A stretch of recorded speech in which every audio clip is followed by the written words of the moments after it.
Les démocrates supplient la presse de se taire. Et ils ont de bonnes raisons de se taire.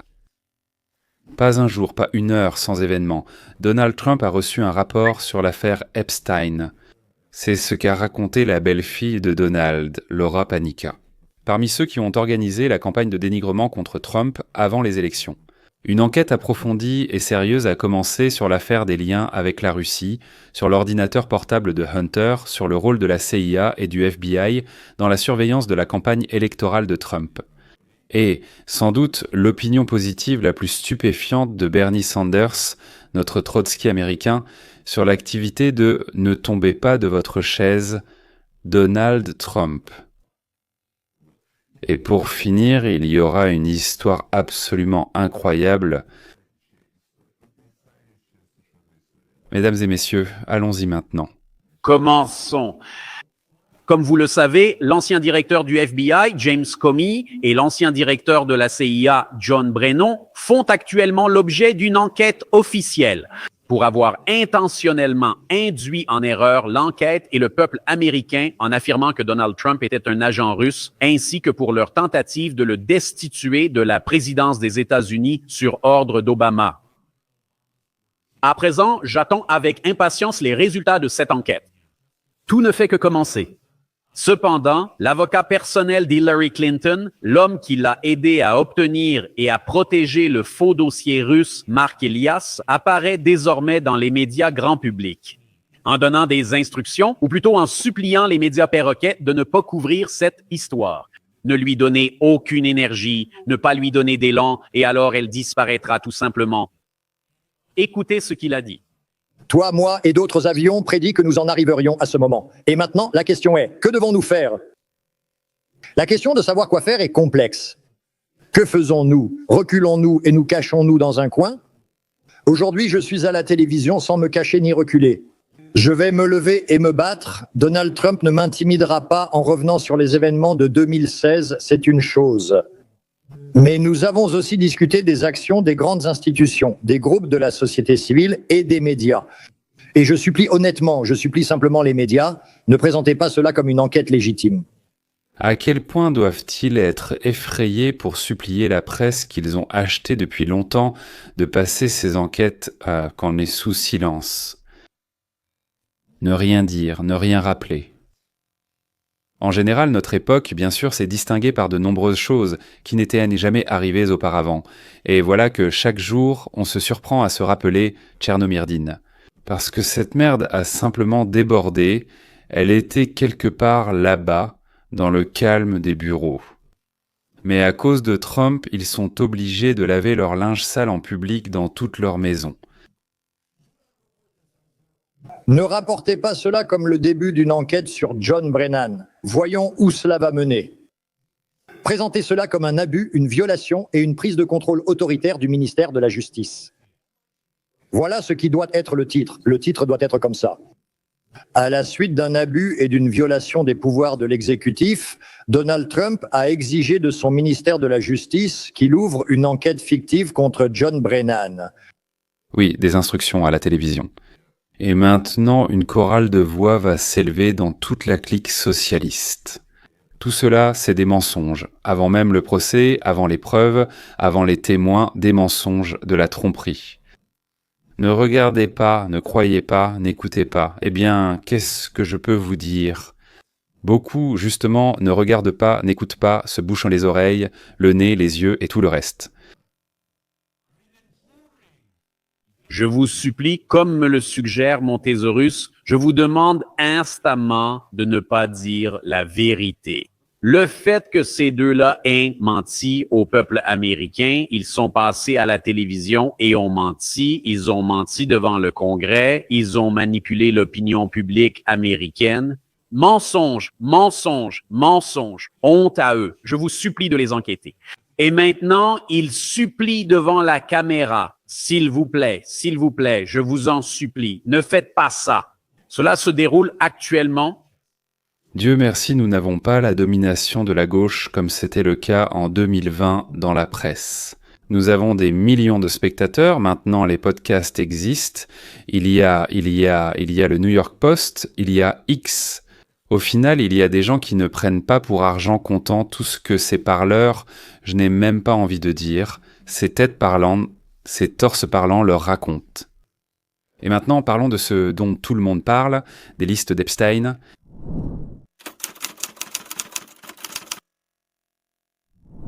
Ghislaine Maxwell, mademoiselle Len Maxwell, est la seule personne dont nous connaissons vraiment le nom en lien avec Jeffrey Epstein. Et en 2022, elle a été condamnée et purge une peine de 20 ans pour trafic d'enfants au profit du réseau de Jeffrey Epstein. Il est rapporté qu'elle, par l'intermédiaire de son avocat, déclare « Je suis prête à témoigner devant le Congrès des États-Unis sur les dossiers d'Epstein, sur la liste des clients, sur les noms de ceux qui étaient impliqués dans toutes ces affaires sexuelles étranges auxquelles il se livrait, sur le chantage. » Maintenant, Maxwell affirme qu'on ne lui a jamais proposé d'accord officiel avec l'enquête et qu'elle serait prête à raconter toute son histoire si on la contactait officiellement.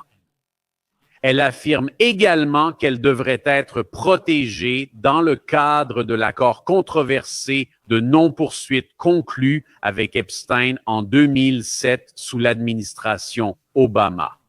Pendant ce temps, des questions subsistent concernant le refus du ministère de la Justice de reconnaître la soi-disant liste d'Epstein.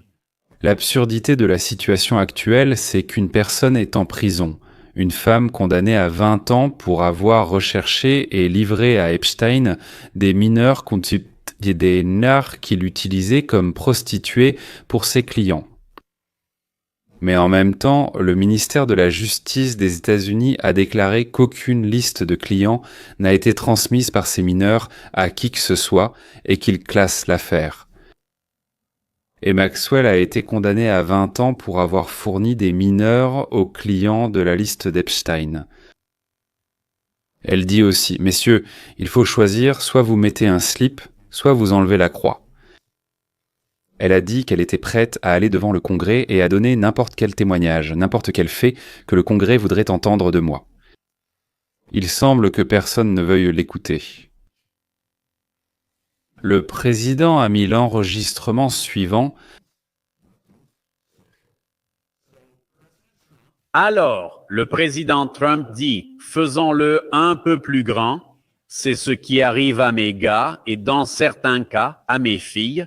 Ils attaquent tous la procureure générale Pam Bondi, qui fait un excellent travail. Nous faisons tous partie de la même équipe Make America Great Again et je n'aime pas ce qui se passe. Nous avons une administration parfaite dont tout le monde parle et des personnes égoïstes essaient de lui nuire. Tout ça à cause d'un gars qui ne meurt jamais, Jeffrey Epstein. Madame, tout revient encore et encore à Epstein. Pourquoi divulguons-nous des documents rédigés par Obama, Jiva Villari, Comey, Brennan et les ratés et criminels de l'administration Biden qui ont trompé le monde entier avec le faux dossier sur la Russie? 51 agents du renseignement, l'enfer de l'ordinateur portable et tout le reste. Ils ont créé le dossier Epstein, tout comme ils ont créé le faux dossier Hillary Clinton Christopher Steele qu'ils ont utilisé contre moi, et maintenant mes soi-disant amis leur rendent service. Je pense que Trump sous-estime le niveau de notre indignation. Ce que Pam Bondi a fait est absolument inacceptable pour Make America Great Again. Elle a classé l'affaire.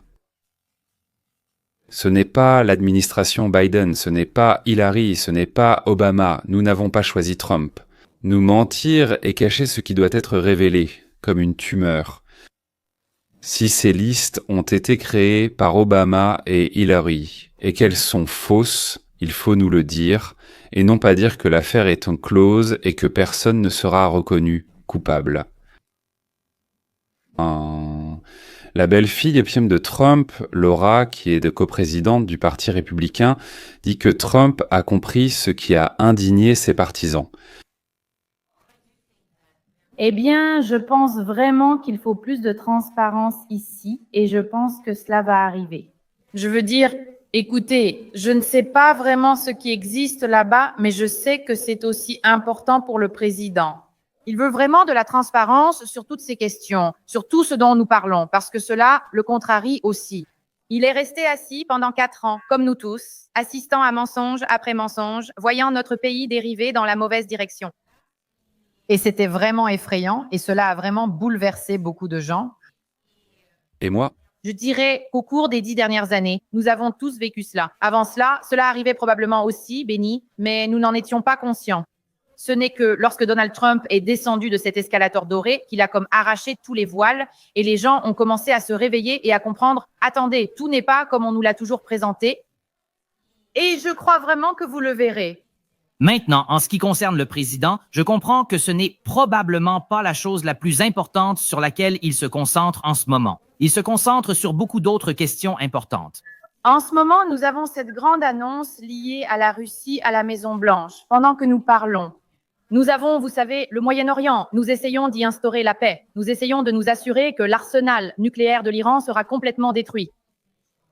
Nous voulons être sûrs que tout dans ce pays va dans la bonne direction. Heureusement, au cours du mois dernier, vous n'avez vu aucune violation de frontières. D'ailleurs, 0 passage illégal de frontières en juin, je trouve cela incroyable et personne n'en parle assez. C'est incroyable comme tout cela a disparu. Donc, je ne sais pas si c'était la question principale pour lui, mais il entend tout ce bruit et toute cette inquiétude autour et je pense qu'il voudra aussi tout arranger. Donc, je pense qu'il y aura probablement encore plus d'informations à ce sujet.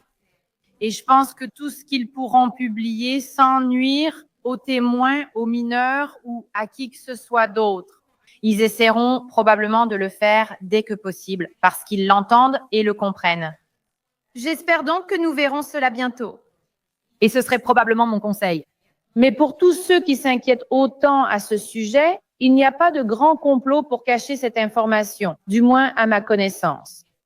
Je pense simplement que peut-être le processus a pris du temps pour des raisons que j'espère nous comprendrons avec le temps. Et je pense que très bientôt nous verrons probablement plus de transparence sur cette question. honnêtement, je ne comprends toujours pas comment l'administration va sortir de ce coin puant dans lequel elle s'est elle-même enfermée. Tant que ni Trump ni Lauro ne nous l'ont dit, l'affaire n'est pas close.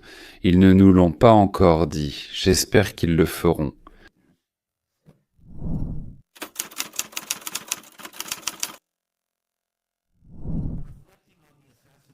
En se souvenant de l'attentat contre Trump il y a 1 an, le président Mike Johnson a déclaré « Il y a exactement 1 an, Dieu a miraculeusement sauvé la vie du président Trump et maintenant, il l'utilise pour ramener notre pays à la grandeur. » Si vous pensez que c'est vrai, écrivez « Oui, si oui, personnellement, je le pense aussi.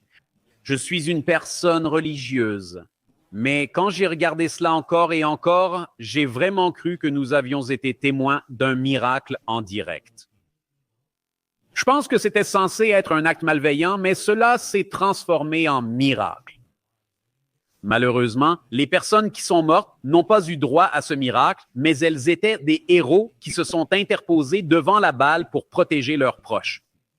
C'est tout simplement incroyablement triste. Alors, encore une fois, MBS Déclare ici. il n'y a pas de grand complot, nous l'avons vérifié. C'était un échec des services secrets, pas un plan génial à plusieurs niveaux impliquant Thomas Guethieu, Crooks et plusieurs pays. Jonathan Jean-Paul a dit ceci. « Je pense que nous ne connaîtrons jamais le motif et je l'accepte tel quel.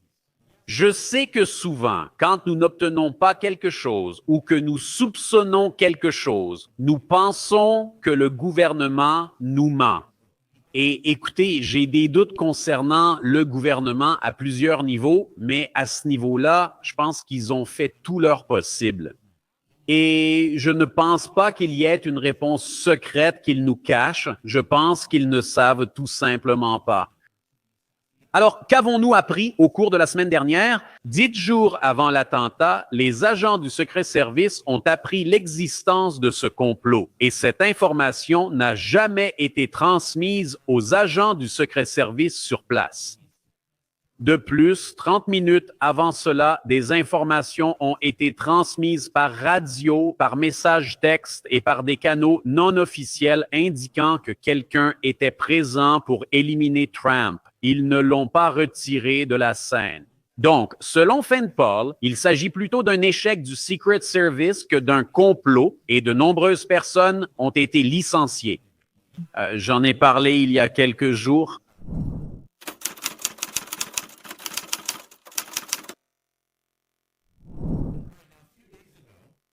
Il y a quelques jours, je vous ai mentionné la descente sur une plantation de marijuana. Ensuite, les principaux médias ont commencé à promouvoir activement le récit selon lequel Donald Trump, Tom Oman, Immigration and Customs Enforcement, qu'il persécute et harcèle soi-disant les agriculteurs, en particulier ceux qui cultivent des produits alimentaires. Il parlait de fermes de production alimentaire. Cependant, il s'était révélé que c'était une culture de marijuana. C'est-à-dire que notre police, pendant la journée de travail à la ferme, a commencé à arrêter les ouvriers, à attraper les enfants, à insulter des citoyens américains et à provoquer l'indignation de la population par ces actions. Mais ensuite, en réalité, il s'est avéré que tout n'était pas comme ça, que tout était différent. Et comment alors ? Différemment ? Il s'est avéré que ce n'était pas des fraises, mais de la marijuana. Bon, ce n'est pas fondamentalement important, mais il est intéressant de noter qu'ils ont rapporté que c'était une ferme de fraises. Et ce n'étaient pas de petits enfants qui couraient en jouant avec des agneaux, mais des enfants esclaves qu'on amenait pour travailler et qu'on forçait à travailler là, dans cette ferme de marijuana. Les démocrates, les médias traditionnels et surtout les gouverneurs comme Gavin Newsom se sont immédiatement précipités pour attaquer Donald Trump et défendre les immigrés clandestins. Mais maintenant, nous savons pourquoi. Dans une révélation choquante, il s'est avéré que Frem Garar, président de Glasshouse Farms, exploitait des migrants mineurs. Non accompagnés sur sa ferme de marijuana, certains d'entre eux n'avaient que 14 ans. Certains étaient sans parents et ils étaient payés un salaire dérisoire. Les autorités fédérales ont arrêté 361 immigrés illégaux, en ont sauvé 14, Enfants de... travail forcé des enfants, et du trafic. êtres humains. Le gouverneur de Californie, Gavin Newsom, est un fervent critique de l'Immigration and Customs Enforcement et un défenseur de cette ferme et de son propriétaire. Mais maintenant, nous savons pourquoi. Les gens commencent à enquêter et découvrent que ce fermier qui cultive de la marijuana est un important donateur de Gavin Newsom. Donc, bien sûr, Gavin Newsom a une motivation pour intervenir et protéger la personne qui lui a donné de l'argent pour sa campagne électorale. Eh bien, vous voyez, la boîte s'ouvre quand on la regarde de plus près. Le dirigeant de la plus grande banque des États-Unis, J.P. Morgan. Le financier de renommée mondiale Jimmy Dimon a répondu à la question de l'animateur. Êtes-vous démocrate ou républicain ? Je ne sais pas, mais avez-vous des amis de l'autre parti ? Le banquier de haut rang, Jamie Dimon, critique les démocrates. Il a dit, moi je cite, « J'ai beaucoup d'amis démocrates et ce sont des idiots. Je dis toujours qu'ils ont un grand cœur et un petit cerveau. Ils ne comprennent pas comment fonctionne le monde réel. Presque toutes les politiques qu'ils ont mises en place ont échoué. » Eh bien, je partage cet avis. De grand cœur. Ils sont même sans doute de grands spécialistes dans leur profession. C'est-à-dire, ils ont de l'esprit, ce que nous appelons l'intelligence, mais dans d'autres aspects, ce n'est pas du tout ce que nous appelons un intellectuel. Un intellectuel, c'est une personne qui tire des conclusions sur la base de faits vérifiés et d'une logique correctement construite, d'une logique rigoureuse. Par exemple, Albert Einstein, il était ce que nous appelons un intellectuel partiel. Dans le domaine de la physique et des mathématiques, il était un intellectuel, il vérifiait tout et ne croyait pas les autorités sur parole. S'il avait cru les autorités sur parole, il n'aurait pas fait ses découvertes. Mais dans le domaine de la vie sociale, de la société, comme on dit, il voulait que Staline ait la bombe atomique pour contenir les capitalistes prédateurs. Ou bien Bernard Shaw, un dramaturge génial qui a publié un guide pour les femmes sur la façon de convaincre leur mari que le communisme est très bon pour la famille et la société. Le charme du mensonge est tellement séduisant que les intellectuels qu'on avait désappris à penser en dehors de leur domaine professionnel croyaient en Allade, du moment qu'on la chantait avec émotion et en utilisant des mots-clés comme égalité, fraternité, responsabilité. Eh bien, quels autres mots ont-ils encore ? Diversité, justice. Le fond de l'affirmation n'a absolument aucune importance pour eux. Ce qui compte, c'est le sentiment et la forme de l'expression. Et maintenant, donc, l'histoire promise sur Bernie Sanders.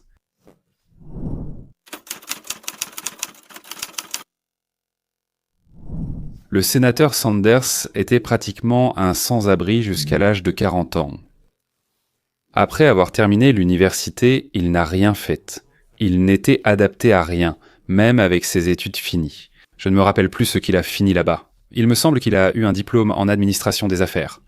Peut-être en philosophie, je ne peux l'affirmer avec certitude, après avoir fini tout ça. Il a travaillé comme concierge, il a travaillé comme serrurier, il a travaillé comme plombier, mais il changeait tout le temps de travail. Il n'était utile à personne. Mais un jour, quelqu'un lui a soufflé, ou il a eu l'idée lui-même, que l'endroit où il n'est absolument pas nécessaire de savoir faire quoi que ce soit, c'est le poste de membre du congrès, de maire, de sénateur ou quelque chose comme ça. Voilà. Et il a décidé de se présenter aux élections. Sans concurrent, il s'est avéré être le seul à vouloir le faire. Il est devenu maire d'une petite ville où il a soudain découvert son talent. Il expliquait brillamment pourquoi les pauvres avaient parfaitement le droit de voler les riches. Pour leur voyage de noces, le couple Sanders est allé en Union des républiques socialistes soviétiques, où Bernie, en tant que maire de cette ville, je ne me souviens plus, Burlington, Birmingham, quelque chose comme ça. Oui, il est parti établir des liens de jumelage avec la ville de Yaroslavl. Pourquoi Yaroslavl, il n'a toujours pas pu l'expliquer. Le voyage a bien sûr été payé avec la caisse de la ville. Et je soupçonne que c'était la raison pour laquelle Bernie, étant quelqu'un d'économe, ne voulait pas dépenser son propre argent pour le voyage de noces. Et après avoir visité l'Union des républiques socialistes soviétiques et être allé au bain public avec les bonzes locaux de la ville, je voulais dire les bonzes, pas les clochards, les bonzes. Sanders a dit que l'Union des républiques socialistes soviétiques était le meilleur endroit sur Terre, et il a juré de construire aux États-Unis une existence aussi incroyable pour les citoyens américains. Comme Galitch l'a écrit à travers toute l'Amérique. Nous construirons des maisons ordinaires, des maisons de la culture, qu'ils restent un peu dans notre peau, et cela leur apportera peut-être un peu plus d'intelligence. Le génial Galitch. Sanders n'a absolument rien à voir avec cela. Le meilleur endroit sur Terre, c'est l'Union des républiques socialistes soviétiques. Donc Bernie voyait le problème du socialisme dans le fait que les socialistes prenaient trop peu aux riches et qu'ils étaient trop indulgents avec eux lorsqu'ils les envoyaient dans des camps.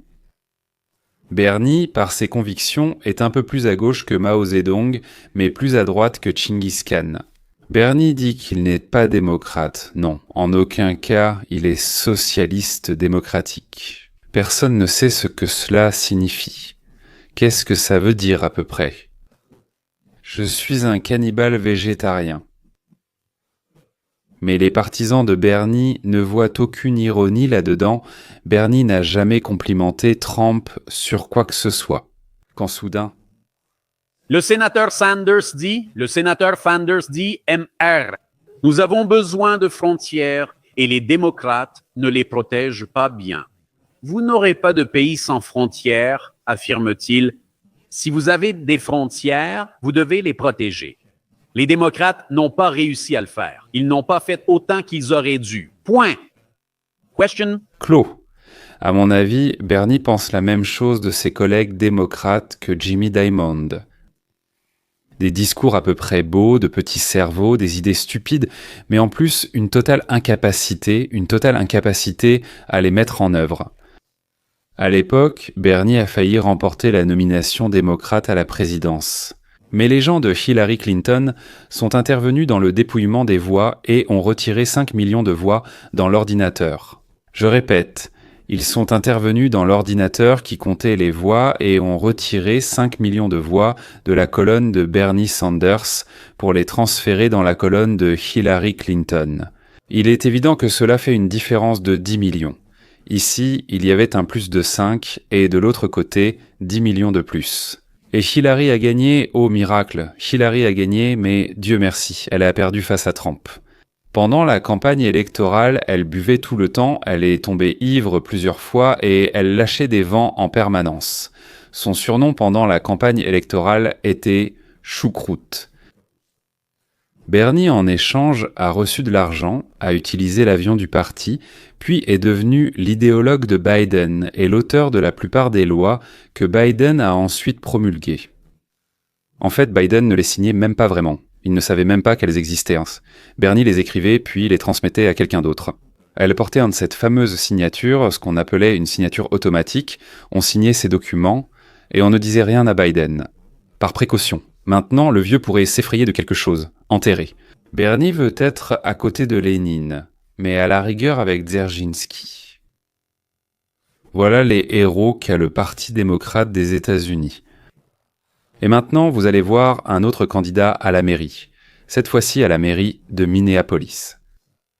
Ce représentant de la Somalie est déjà devenu sénateur de l'État, et maintenant, il semble qu'il va devenir le fossoyeur de la ville.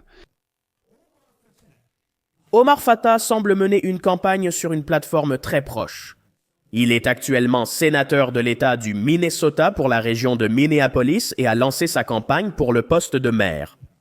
Et vous pouvez remarquer que certaines choses ici semblent douloureusement familières. Les gens n'arrêtent pas de me demander « Amar, pourquoi tu ne fais plus de vidéos ?» En tant que sénateur d'État, avec un deuxième emploi à temps plein et un enfant en route, je n'avais tout simplement pas le temps. Je me suis aussi battu pour vous. J'ai travaillé pour l'adoption de mesures comme la gratuité des études universitaires pour les familles ouvrières, la protection des droits des conducteurs et la légalisation des bandelettes de tests de fentanyl. Mais cet été, vous me verrez plus souvent, car à Minneapolis aussi, nous méritons de bonnes choses. Pour rendre Minneapolis accessible à tous, il nous faut un maire qui travaille aussi dur que vous. Eh bien, je vous ai promis quelque chose d'incroyablement intéressant. Voici à New York. Donc, rendons New York abordable, maintenant rendons Minneapolis accessible, et comment allons-nous faire cela ? Je suis prêt à travailler dur pour, premièrement, construire un Minneapolis où les travailleurs pourront se permettre de vivre, deuxièmement, protéger notre ville contre une Maison-Blanche hostile, et troisièmement, diversifier le système de sécurité de la ville. Augmenter le salaire minimum. À 20 $ d'ici l'année 2028. C'est-à-dire augmenter le salaire minimum, ce qui poussera immédiatement les entreprises à quitter la ville et réduira bien sûr le nombre d'emplois. Nous allons geler les loyers. Autrement dit, nous allons transformer notre ville propre en une décharge sale. Encourager la nouvelle construction permet de protéger les travailleurs. Protéger toutes les communautés de Donald Trump signifie ne pas permettre à la police du district de Columbia d'interagir avec l'Immigration and Customs Enforcement. Évidemment, nous ne laisserons pas la police arrêter les criminels dans nos rues. Qu'ils soient laïcents, soient légaux ou non, les criminels restent des êtres humains. Que ce soit lors d'une descente d'immigration ou pour une autre raison, nos habitants méritent un maire qui s'opposera à Donald Trump et dira « non, pas dans notre communauté ». Vous savez quoi? Selon la ville, 47% des appels à la police de Minneapolis peuvent être redirigés vers une intervention sans la police. Les policiers ne sont pas des travailleurs sociaux. Donc on va remplacer la moitié de la police, enfin on va licencier les policiers et embaucher à la place des travailleurs sociaux. Les violences conjugales vont être arrêtées par eux, même si, étant musulman, il faut battre et éduquer sa femme. Les violences faites aux femmes ont été oubliées de tous. Ils vont arrêter les vols dans les magasins et les braquages de banques. Alors, il t'a plu, Amar Fattah, jeune, beau, sûrement sportif, et certainement membre du Komsomol. Ceux qui votent pour Ammar et Mandami, j'en ai parlé à New York. Ce sont des ennemis de notre pays, des ennemis de notre mode de vie, des ennemis de tout ce qui fait de l'Amérique un grand pays. Et Trump est au sommet. Et nous, sur le terrain, nous devons protéger nos enfants de l'influence des médias, des universités et de ces vermines, comme ce visage du Sénat du Minnesota. Au fait, notre gouverneur ici est le neveu de Nancy Pelosi en Californie. Le gouverneur est pareil, une ordure, exactement pareil, sauf qu'il n'était pas un ennemi convaincu de l'Amérique, mais juste une crapule corrompue, comme Poutine, Staline, Zhukov, Mao, Attila, Dehan, Gengis Khan le sanglant, et ainsi de suite. Il se fiche complètement de nous, de nos affaires, de l'intérêt commun. Je ne dis pas que l'intérêt commun doit être une fin en soi. Mais le fait est que, quand on t'élit et qu'on te paie un salaire pour quelque chose, il faut accomplir ce que tu as promis de faire. Si tu ne le fais pas, tu dois démissionner. Mais il ne veut pas démissionner. Et notre beau gosse, ce costaud-là, il n'aime que lui-même et ce qui lui appartient. Absolument sans aucune morale, sans aucune conscience, honneur ou décence. Un excellent exemple d'un véritable leader du Parti démocrate du XXIe siècle, venant des États-Unis satiriques d'Amérique, comme il l'espère, ou des États-Unis unis. Bien, messieurs et mesdames, nous en avons terminé ici. Jusqu'à la prochaine fois et jusqu'aux prochaines excellentes nouvelles.